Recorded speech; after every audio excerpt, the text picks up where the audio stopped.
Your friends are lonelier than you. You know, it sounds kind of crazy because you feel lonely yourself, feeling like you're an outcast away from your friends because you're trying to stop smoking, you're trying to stop drinking, you're trying to get on nofap, you're trying to stop all these bad habits that you built up your whole life, and you're trying to actually change your life for the better.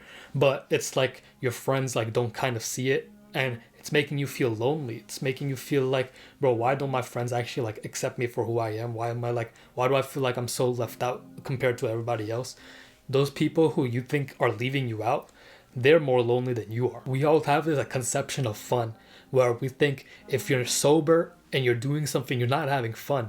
You can't possibly be having fun if you're sober. You need to be drunk, you need to be high, you need to be on like LSD or something, bro. You need to be on some sort of substance to be enjoying the moment. This is like what we've like defined as fun in like the modern world, where like if you're not intoxicated, you're not having fun. But the problem is when you're intoxicated like that, when you're on some sort of substance, you can't even enjoy the present moment. You can't be present because your mind is altered. You're thinking of something else. You're paranoid. You're like not in the right mindset whenever you are intoxicated. So how can you even be present? There's studies that show that the more time you spend being less present, the more like symptoms of depression you'll start developing. And you can tell they're not present because when you see like your group, let's say like all your friends, they're like out together, like they're smoking, but you didn't get invited because you told them you don't want to smoke, right? So they're all out smoking, and you see like every single one of them right after they finish the rotation, they're all on their phones. They're all on either TikTok or Instagram or something, bro. They're just like scrolling mindlessly on their phones, and they don't even care about each other, to be honest. Like your friends who you think are all friends together, they're not even friends with each other. Because if you're all smoking together and you're all just like constantly on your phones, like everybody's on their own phone, is that really a friend? Are you guys really even friends at that point? Because if you take away the phones, if you take away the weed, what do you have left? Like nobody's talking to each other. You might like have this one dude like try like start a conversation every like 2 minutes, but other than that, it's like completely radio silence, bro. We've been brainwashed by the media to think this is fun. This is like what the peak human experience has come to smoke with your friends and just hang out and go on your phone like this. It really sounds ridiculous when you put it like that, but this is basically what people look forward to every night. I remember when I stopped doing all the like degenerate habits, right? Because I wanted to cut them out of my life permanently, so I cut it all out. I just went cold turkey with it all, and I removed everything from my life. And what I found was when I stopped doing that, there were already like a ton of people who just stopped communicating with me already. Some of them, they didn't text me back, which is whatever. I don't really care. Some of them also texted me back, but the only times they would text me was like, "Hey, bro, you want to smoke? You want to smoke, bro?" Like, this is like literally the only thing they would actually ask me, and it's like every single time they'd ask me, I'd be like, "No, bro, I don't smoke anymore," and they would be like, "All right, cool." Literally days would go by, no conversations after that. They'll ask me again, "Yo, bro, you want to smoke?" I'll say again, "No, I don't want to smoke," and that's it, bro. Like they don't ever text me back anymore. I'll try reaching out to them too, be like, "Yo, what's good, bro? Like, haven't talked to you in a while. How you been?" They'll be like, "Yeah, I'm good, bro. Like, you trying to smoke, bro?" It's like it always comes back to smoking. Like, what? Like I'll be like I'll tell them like time and time again like, "Bro, I don't smoke anymore. Like stop asking me that." And then it's like eventually it got to the point where like we don't even communicate anymore.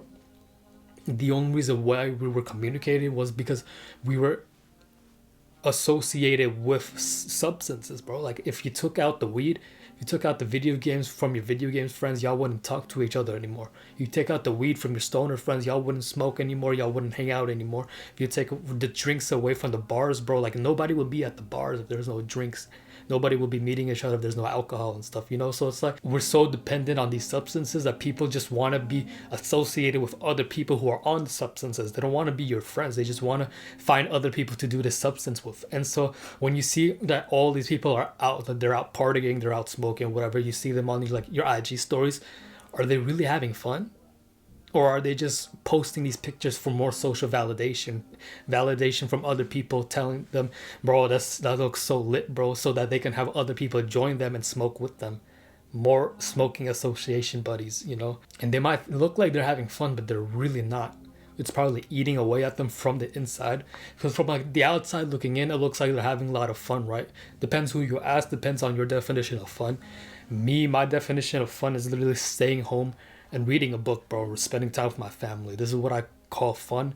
This is what I would do the rest of my life if I could. Not everyone sees fun the same way I do, bro. Like my cousin's on a trip to Switzerland or something, bro. He's in Austria right now. And it's like, bro's living his life. There was a time where I would have called traveling in Europe fun, but it's like I would much rather just stay home. Back to my point. You might think this is fun just because like everybody says like going out and partying is fun, like drinking is fun, smoking is fun. But when you ask the person who's posting these pictures on Instagram, the one who's inviting people to parties, the ones who's telling people to like come smoke with them or whatever, if you ask them, are you having fun? They'd probably say no.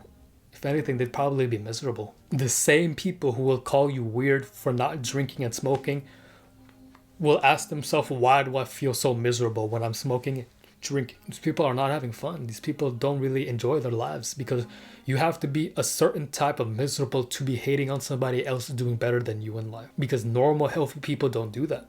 Normal, healthy people who love their lives, who love themselves, don't hate on somebody else who's trying to better themselves.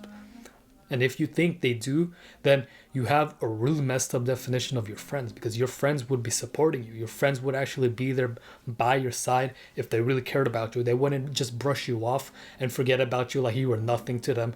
If you, like all of a sudden they found out that you're not smoking with them anymore, you're not drinking anymore, you're like trying to abstain from like pornography and stuff like that, actually support you instead of making fun of you, instead of posting on Instagram and stuff like, look at me, bro, I'm like the life of the party and stuff. And because it's so common for us to be smoking and drinking, we think if we need to have more friends, we need to hang out with these people, the people who are always smoking and drinking, the people who are always posting on their stories of how they're always up at like 2 a.m. partying somewhere like every single weekend. We don't want to be left out. We want to have friends. We want to have that social connection, because what human wants to be a loner, bro? Like, what human wants to be miserable and lonely for the rest of their lives? Like, nobody wants to be alone. So we want friends. We want to fit in with people who like we think will bring us like connection, social connections. And so we conceive, and so since we're brainwashed by the media to think this is what fun is, we go and hang out with these people. We go hang out with the people who are always smoking and drinking, and we leave the actual people, the actual good people behind, because we think, oh, this dude's just reading and meditating, bro. That's so boring. Like, he probably has no friends. I'm gonna stay away from him. I'm gonna go to this other dude because he looks like he's having more fun than him. So let me go hang out with him. I'll probably go get some girls if I hang out with him too. This is the way people think. This is why they have so many more friends than you, or at least you think they have more friends than you. Because do you want like these low level friends, these low quality friends? Or do you want somebody who's actually not so superficial and actually cares about you? It's like that saying that goes like, I would rather have 4 quarters than 100 pennies. Because 100 pennies, bro, I can lose 1 penny, I'll still be at 99. But if I lose a quarter, I'll be at 75.